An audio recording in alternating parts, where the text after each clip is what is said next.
Dr. Diamond, it's a pleasure to catch up with you again, my friend. Thank you, Ken. Great to be here. Really enjoyed your presentation. Thank you. And I think that a lot of people in the crowd with high LDL cholesterol also enjoyed I sense a lot of relief in the your crowd. presentation. You saw my presentation, and I talked about experimental research fraud, and I'm sure you've read the articles about very prestigious institutions, just blatant repetitive fraud. You've seen this. I have seen this, but I have to say, for the area that we care about the most, I actually haven't seen fraud, outright fraud. In fact, the amazing thing to me, I gotta tell you, Pharma is a bit like a magician. I mean, they're right in front of you. Yeah.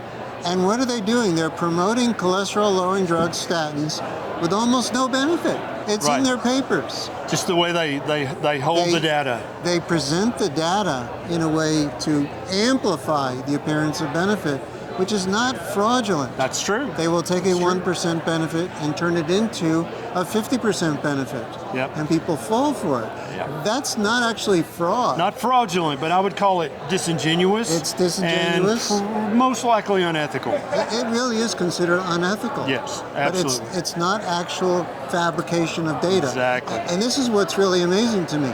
They don't feel a need to commit fraud.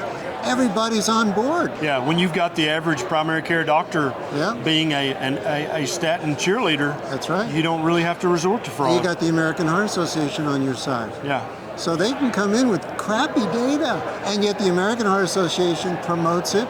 Doctors all fall in line, and they don't know how the data are manipulated.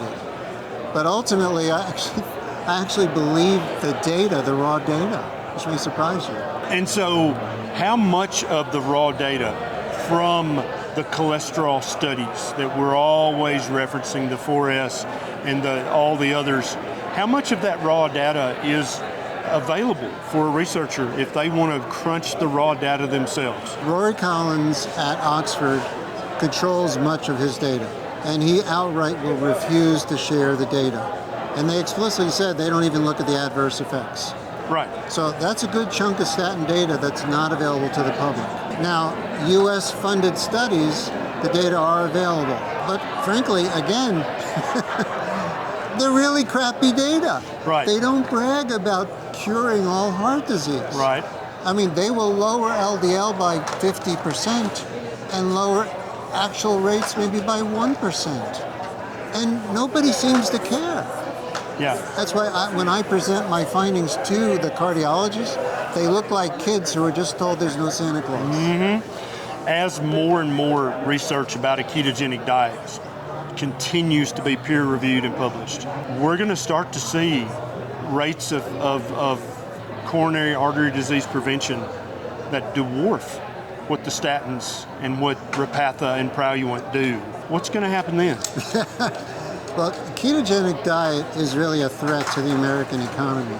Think about it. Mm-hmm. People stop eating cereal and bread, all kinds of grains, and corn, and candy, and sugar, and then they're not going to go to the hospitals?